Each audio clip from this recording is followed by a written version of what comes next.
Hello friends, तो स्वागत करता हूँ आपका एक बार और हमारे YouTube channel English study centre पे। आज की इस वीडियो में हम सीखेंगे कि सेंटेंसेस जो हमें डेली लाइफ में बोलने होते हैं, जैसे कि मेरी माँ आज बीमार है तो मुझे खाना बनाना पड़ता है, या फिर बोलें कि मेरे पापा बाहर गए हैं तो मुझे घर का सामान लाना पड़ता है। तो आप ध्यान दे रहे होंगे दोस्तों कि यहाँ पे सेंटेंसेस के लास्ट में पड़ता है हमें बोलना है। तो पढ़ता है वाला सेंटेंस को अगर हमें इंग्लिश में बोलना हो तो हम कैसे बोलेंगे, वही हम डिस्कस करेंगे आज की इस वीडियो में। तो वीडियो को लास्ट तक देखें, और अभी तक अगर चैनल को सब्सक्राइब नहीं किए हैं तो सब्सक्राइब ज़रूर कर दें और एक लाइक भी कर दें, और हो सके तो वीडियो को शेयर भी कर देना। तो चलो फटाफट से वीडियो को स्टार्ट करते हैं। तो फ्रेंड्स, सबसे पहले हम स्ट्रक्चर देख लेते हैं कि ये सेंटेंस बनता कैसे है। तो आप यहाँ देख पा रहे हो कि सेंटेंस के लास्ट में ना है या पड़ता है होता है, और ऐसे सेंटेंस को बनाने के लिए हमें इंग्लिश में has have plus two plus भी वन का प्रयोग करना पड़ता है। आपको मैंने बता दिया है कि टू के बाद हमेशा वर्ब का फर्स्ट फॉर्म आता है, उसके अलावा और कुछ नहीं आ सकता। तो इसके बारे में सोचना ही नहीं है, हैज़ हैव के साथ टू लगा दो और टू के बाद भी वन लगा दो, तो हमारा सेंटेंस का अर्थ पड़ता है हो जाएगा। आप एग्ज़ाम्पल की को देख के से भी समझ सकते हैं। जैसे यहाँ पे एग्ज़ाम्पल लिखा है, मुझे किताब पढ़ना पड़ता है। तो आप देख पा रहे होंगे यहाँ पे लास्ट में पढ़ता है लिखा हुआ है, और सब्जेक्ट जो जिसको किताब पढ़ना है, वो जो काम कर रहा है, वो मुझे है, मैं। तो मुझे का इंग्लिश आई हो गया, और आई के साथ हैव का प्रयोग कर दिया, आई हैव टू, और उसका टू के बाद भी वन लगा दिया। वर्ब यहाँ पे पढ़ना है तो I have to read book. तो ये हमारा पूरा सेंटेंस हो गया। तो फ्रेंड्स, आइए कुछ और एग्जांपल्स हम देख लेते हैं।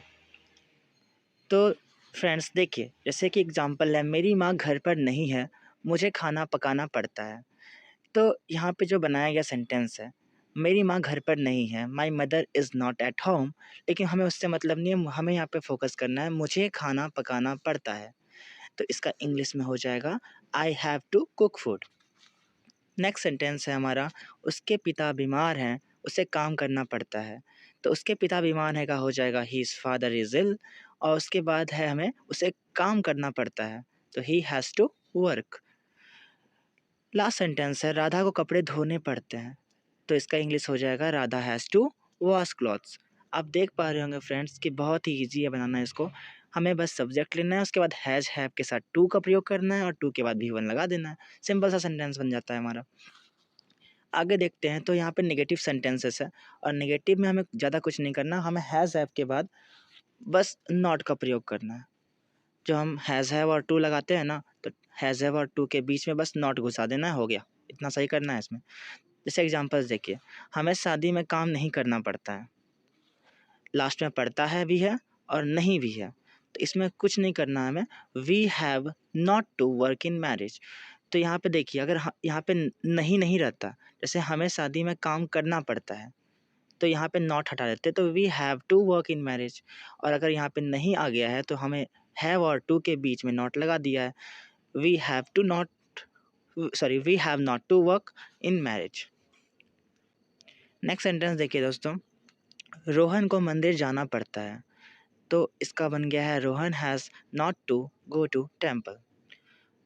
अब एक बात और ध्यान रखना है कि हम जो ये हैज़ हैव के बाद और टू के पहले नॉट लगा रहे हैं, इसको हम एक और तरह से बोल सकते हैं। जैसे हमें शादी में काम नहीं करना पड़ता है, तो यहाँ पे हम डोंट का ही प्रयोग कर सकते हैं। जैसे we don't have to work in marriage.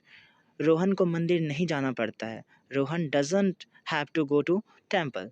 लेकिन एक बात ध्यान रखना होगा, जब भी हमें डोंट या डजंट का प्रयोग करना है, उस टाइम हमें हैज़ और हैव में से हमेशा हैव को ही लेना पड़ेगा, और डू और डज अकॉर्डिंग टू सब्जेक्ट आएगा। जैसे हमें पता है कि राम, श्याम, या फिर एक नाम कोई भी हो, या फिर ही सी हो, उसके साथ हमें डज का प्रयोग करना है, और बाकी जो बचे आई वी यू और दे, या फिर दो नाम, तो उसके साथ हमें डू का प्रयोग करना होता है।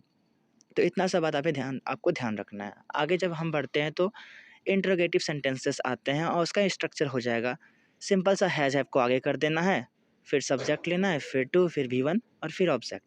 जैसे एग्जांपल्स में देखिए, क्या हमें प्रतिदिन क्रिकेट खेलना पड़ता है। तो यहाँ पे हम हैव को आगे कर दिए। हैव क्यों लिए? क्योंकि हमें पता है वी के साथ हैव लगता है। हैव वी, अब वी के बाद हमें टू लेना होगा, क्योंकि सब्जेक्ट के बाद आप देखिए वहाँ पे टू लेना है। तो have we to play cricket every day, क्या तुम्हें मुझसे बात करनी पड़ती है? इसका बन जाएगा have you to talk to me. तो आई होप दोस्तों आप बिल्कुल अच्छे से समझ गए होंगे हैज़ हैव प्लस टू का प्रयोग कहाँ पे किया जाता है और इसका यूज कैसे करते हैं और कैसे बोलते हैं।